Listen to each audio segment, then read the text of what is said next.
Salam qadırdan iyileşler. Salam mehriban imanlaqı doğanlar.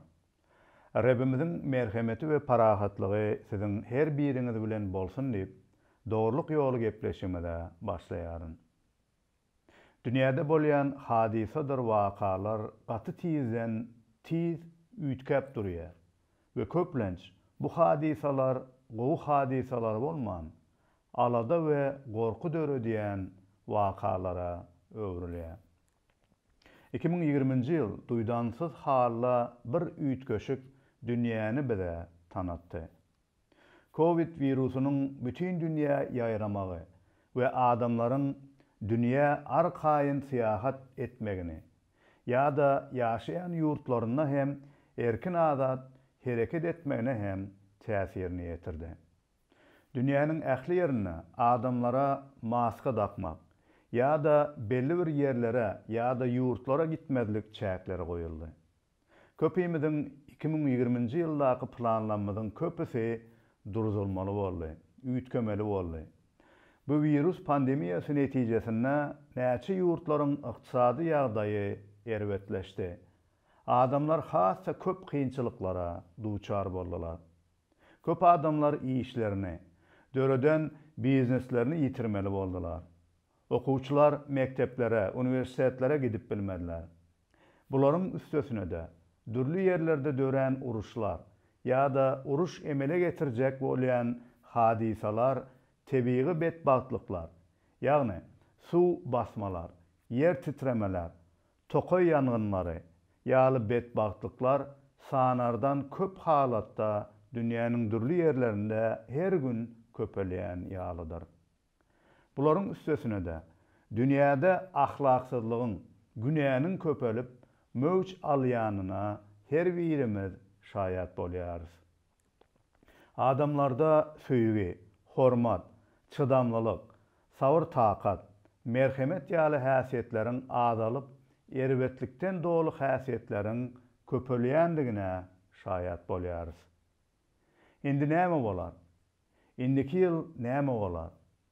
Dünya bu bolşunna nire varýar diýen soraglary köpüýimiz alada goýup bizi umysyzlyga getirip bilýär. Asna seresek, taryhyň dürli döwürlerine şeýle ýagdaýlar bolup geçipdi. Bizinki ýaly bolmasa da, biziň döwürlerimizde meňzeş ýagdaýlar bolup geçdi. Ene şol ýagdaýlaryň içinde hem Yaradan Hudaýyň wagdalaryna, onuň maksadyna bir baglap umyt tapan şahsiýetler barada bize ýazgylarda öwredilik geçilýär. Beýle ýagdaýlaryň biri hem Hudaýyň öz maksady üçin saýlap seçen halky Israýlyň taryhynda bardyr. Hudaý olary şeýle bir erwet bedbahtlyklaryň içinden çykaryp, ýagny Müsir gulçulygyndan azat edip, wada beren topraklaryna sag salamat getirenden soň näçe gudratdyr alamatlary bilen özüniň olaryň howannary, baky paçasy kimin gollaýandygyny, goraýandygyny aýan edenden soň hem olar Rabbinden, Yaradyjysyndan uzaklaşypdylar. Olaryň bu ýagdaýy barada Israil serdarlary kitabynda ine bu aýat şeýle diýär. Şol döwürde Israillaryň paçasy ýokdy. Her kim öz göwnüne gelenini ederdi. Israil halky bu ýerde aýdylşy ýaly olara adyllyk we merhemet bilen paçalyk eden Hudaýyny ýatdan çykardylar. Howannary bolan Hudaýy unutup, onuň beren parzlaryny da unutdular. Ve her kim öz göwnüne gelenini, öz halaýanyny edýärdiler. Häzirki döwürde hem adamlaryň ýagdaýy muňa meňzeşdir. Adamlar Yaradan Hudaýy tanamaýarlar. Onuň özleri üçin gowy bolan parzlaryny berja etmeýärler. Netijede günah köpelip, erwetlik höküm sürýär. Dogry adamlar bolsa netijede eziýet çekýärler. Mesihe imanı olan biz hem bu erwetlikleriň netijesinde kynçylyklara uçurap eziýet çekmäge mejbur bolýarys.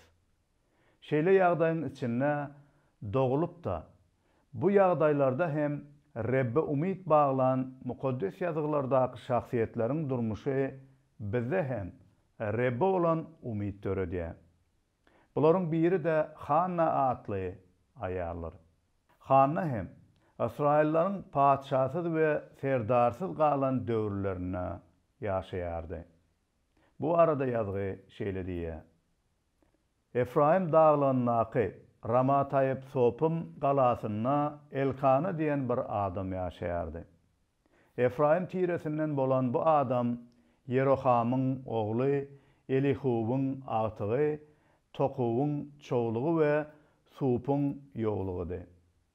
Elkananyň Hanna hemne Penina atly iki aýaly bardy. Peninanyň çağalary bardy. Emma Hannadan perdent bolmaýady. Elkana ýylyna hökmürawan Rebbe secde etmek üçin hem oňa gurbanlyk bermek üçin Şilo galasyna gelýärdi.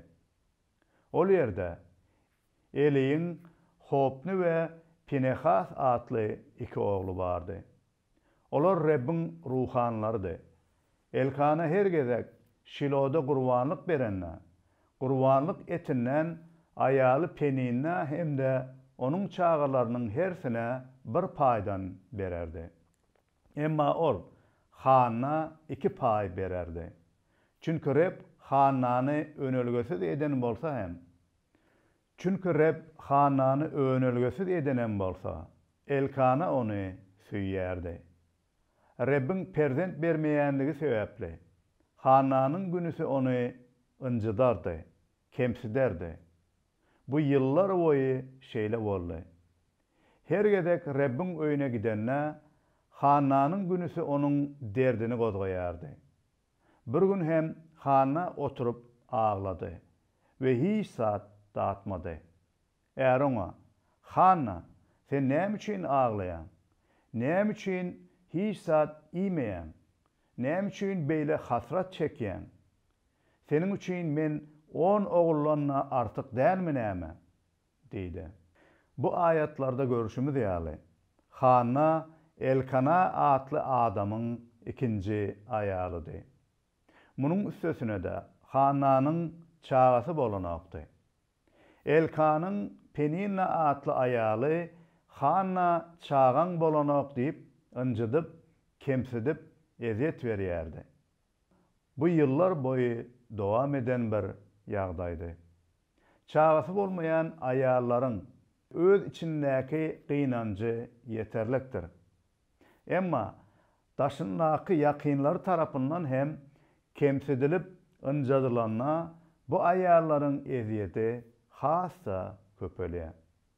Elbetde Elkana Hannany süýýärdi. Onuň çağasy bolmasa da onu söýmegini dowam edipdi. Emma Hanna üçin bu umysyz haly hasrat çekmegini dowam ettirdi. Ärining söýgüsü hem oňa tarap gowy hereket etmegi hem yeterlik gelmedi. Muňa meňdeşlikde bu döwürler hem adamlar bir-birini muňa meňdeş zatlar bilen kemsedip ynjadýarlar. Alaytada aýarlanmaz gaty uly baskı asyna galýarlar.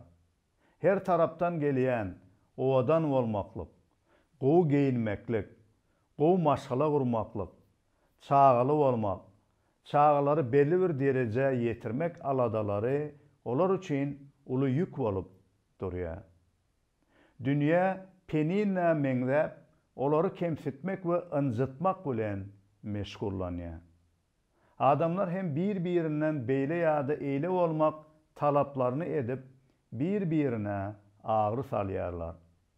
Netijede köp adamlar Hanna ýaly umysyzlyga, hasrat çekmäge sebäp edilýär. Gadyrdan illeşim. Belki sen hem kimdir birinin isleyen owadanlygyny, ukyby, derecesi, baýlygyna ýa-da maşgalasyna eýe bolmandygyň üçin kemsidilip ynjydylansaň. Bu ýagdaýynda hatda Hudaý hem seni görmeýän ýaly, sana ýüregi awamaýan ýaly görnänler. Emma Hudaý biziň her birimizi bilýär. ve her birimizi kimdigimize we näme eýedigimize seretmezden çäksiz süýgü bilen süýýär we bizim ynjydylan we kemsedilen kalbymyza teselli we umyt bermek isleýär. Eger biz Rebden teselli we umyt tapmak islesek, ona hanyna ýaly biz hem Rebbe dowa dilek edip onu agtarmalyrys. Hanyna hatda özüniň hasratyny hem Rebbiň huzuruna getiripdi. Ýazgy bu barada şeýle diýär. Olar iýip içip bolanlaryndan soň hanyna ýerinden turup Rebbiň huzuruna bardy. Eli ruhany şol wagt Rebbiň ibadatxanasynyň söýesiniň gapdalynaky kürsüde oturdy. Hananyň kalby hasratdan doludy. Ol gözünden boyur ýaş döküp durşuna Rebbe dilek etdi. Ol şeýle kasam etdi. Ey hökmürawan Reb, öz gyrnagynyň çekýän hasratyna nazar sal. Onu ýatla. Öz gyrnagyny gözden salmada, gaýtam oňa bir ogul ber. Men onu sana ömürlük nazır edeýin. Onuň kellesine päki degmez.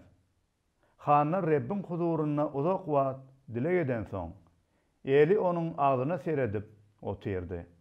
Hanyna içinden dilek eden soň, onuň sesi eşidilmän, diňe dodaklary gymylaýardy. Şoňa görä eli oňa serhoşdur öýtdi. Eli oňa haçana çenli beýdip, entrekläp ýörjek. Bar, serhoşlukdan açylan soň gel, diýdi. Hanyna oňa, ýok agam, men serhoş däl. Men yarım göğün bir biçäre. Meniň çakır şerapdan içen zadym ýok. Men diňe Rebbiň huzuruna içimi dökýän. Gyrnaňa yaramaz aýaldyr öýtme.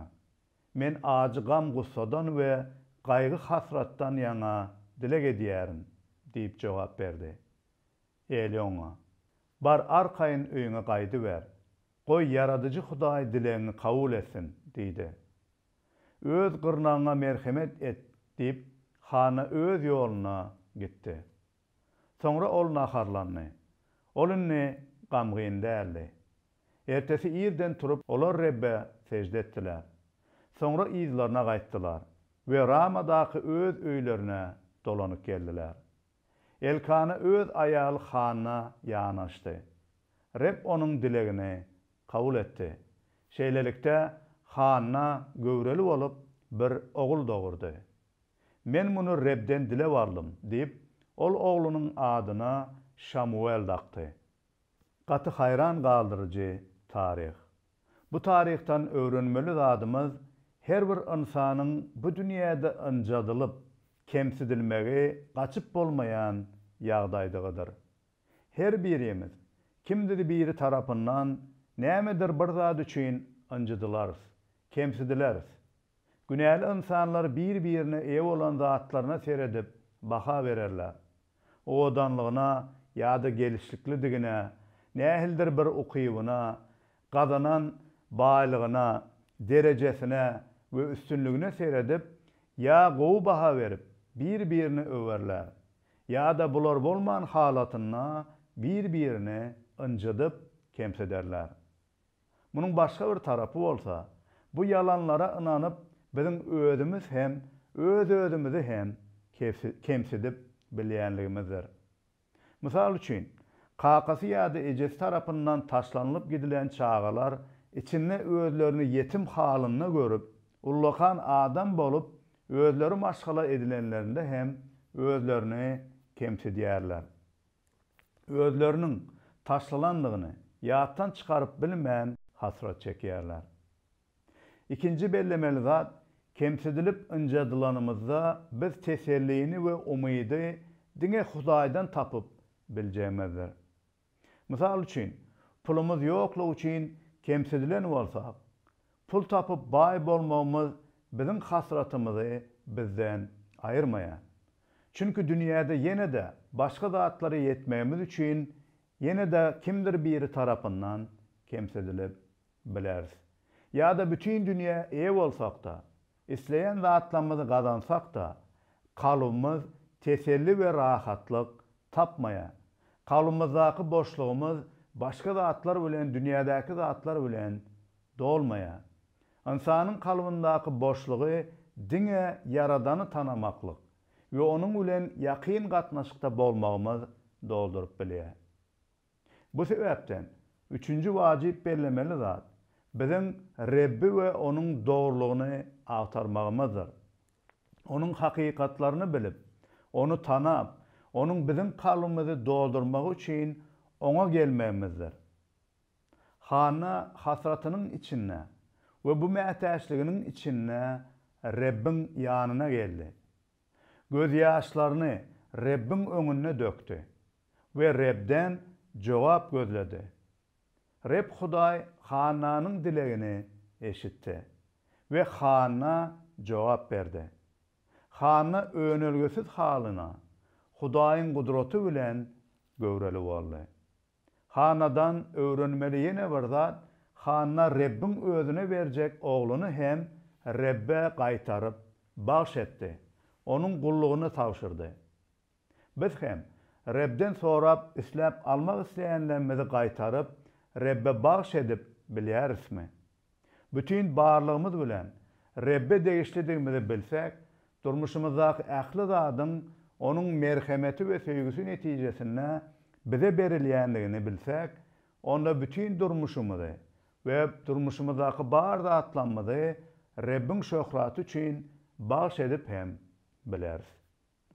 Hatta Rebbiň bereketlerini hem, bize beren zatlaryny hem elimiziň iki aýasyny açyp saklap, Rebbim, bular seninki, bularyň baryny sen öz isleňe we maksadyna göre ulanyp bilersiň. Bulary sen berdin we men hem bularyň baryny sana bagş edýärin diýip bileriz. Hana Rebbiň tesellisine we onnaky umydyna eýe boldy. Çünki ol dünýädäki hal ýagdaýyndan oňa bu hasraty çekmäge mejbur edenlerden hem Rebbiň beýikdigini we bu hasratly durmuşynda hem Hudaýyň bir maksadynyň bardygyna inandy we oňa bil baglady. Hana Rebbe secde edip, bu wardalary ýatlap, Hudaýyň gowlugyny ýatlap, ine bu aýdymy aýtdy. Reb kalbymy şatlyga besledi. Reb bilime kuwwat berdi. Senin halas edeniň üçin men şadyan. Düşmanlarymyň üstünden gülýän. Reb mukaddesdir. Oňa taý bolmaz. Ondan gaýry Hudaý bolmaz. Biziň Hudaýymyz deý gaýa bolmaz. Bu ýsançdan dolu sözlerden el göter. Ulumsuluk bilen gep urma. Çünki ähli iş Rebbe aýandyr. Hemmesine kazylyk edýän şoldur. Güýçlüleriň ýaýy döwürli. Ejizlere kuwwat geldi. Doklar bir döwüm çörek üçin günlükçi boldular. Ağaçlar bolsa doydular.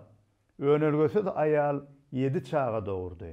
Köp çağalı ayal perdensiz kaldı. Öldürýänem Rebdir. Direldýänem Rebdir.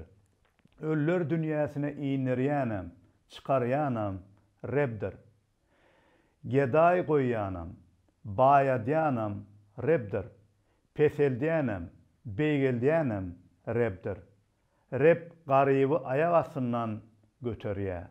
Mätäji serdarlaryň hataryna goşýar. Zibilhanadan çykaryp, Reb ony hezzet tahtynda oturtýar. Çünki ýeriň sütünleri Rebbinkidir. Dünýäni şolaryň üstüne bina eden oldur. Wepadarlaryny öz penasyna saklar ol. Emma betniyetleri zulmatda ýitirmeder. Çünki adam öz güýji bilen mäkemdäl. Parçalanjakdyr Rebbiň garşyna çykanlar. Olaryň garşyna gökte ol nagra dartar. Zeminiň çar küncünde Reb höküm eder. Ol öz paçasyna güýç kuwwat berer. Öz seçip saýlan paçasyna yeňiş getirer. Hananyň bu dilegine Reb barada bir näçe zatlar öwrenýäris. Her bir insan Hudaýyň elindedir.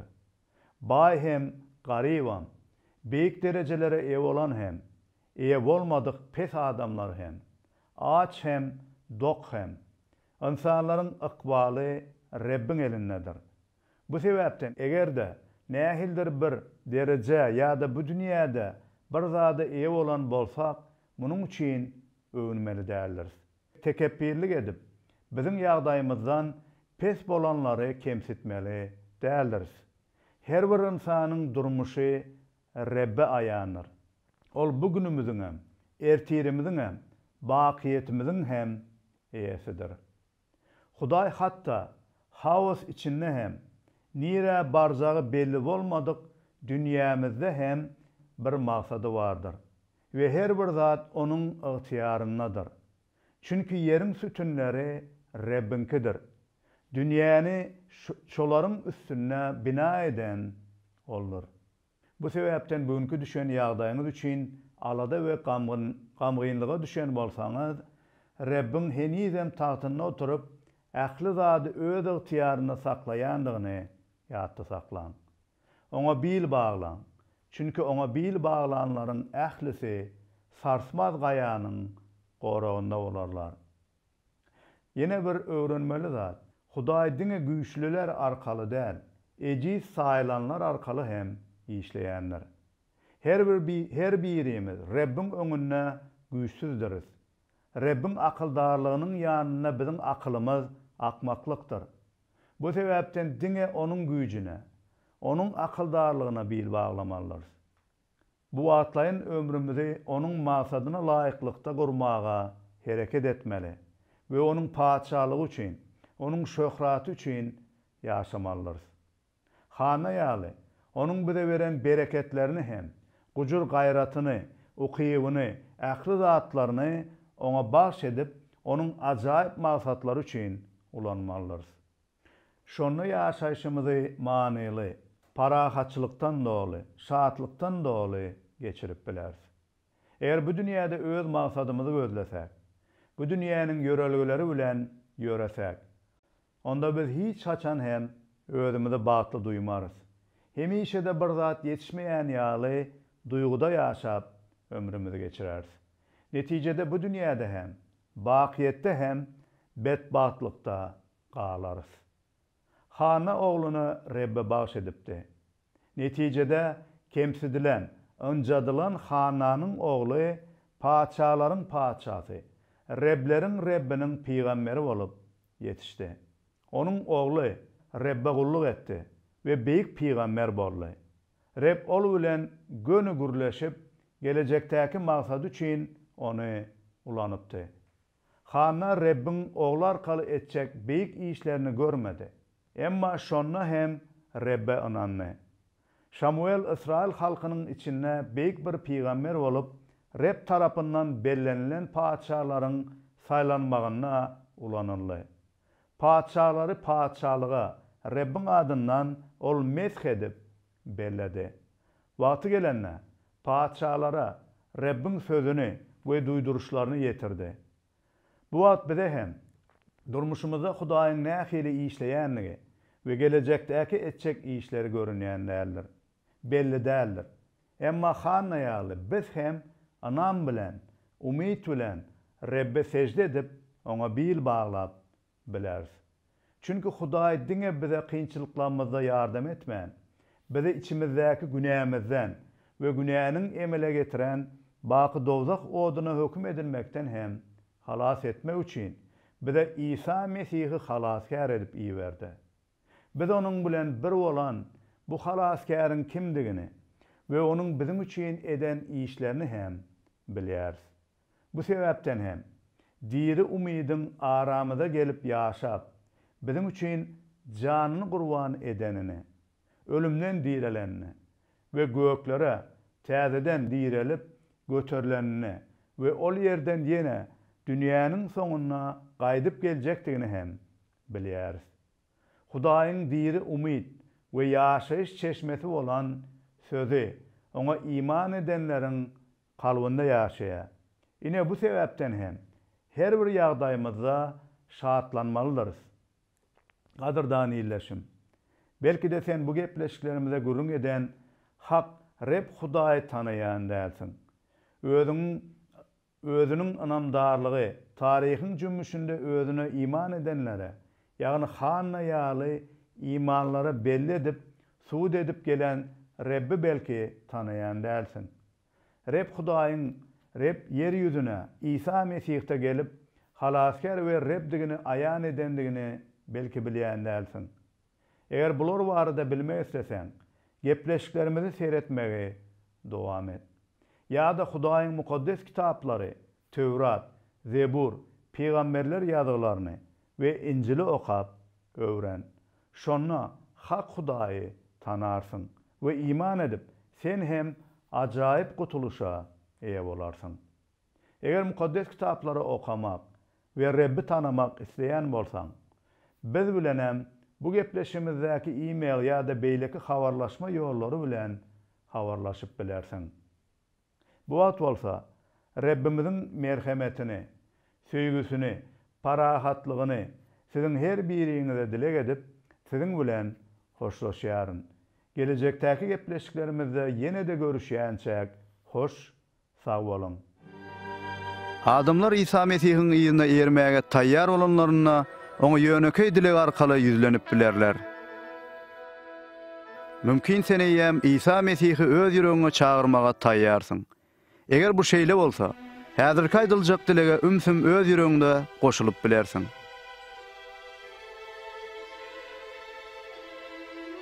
Rebbim İsa, men saňa mätäç. Meniň günälerim üçin haçta janyň gurban edeniňe men minnetdar. Men öz günälerimi boyun alýan we towba edýän. Men öz durmuşumyň gapysyny açyp, seni öz halaskarym we Rebbim hökmüne kabul edýärim.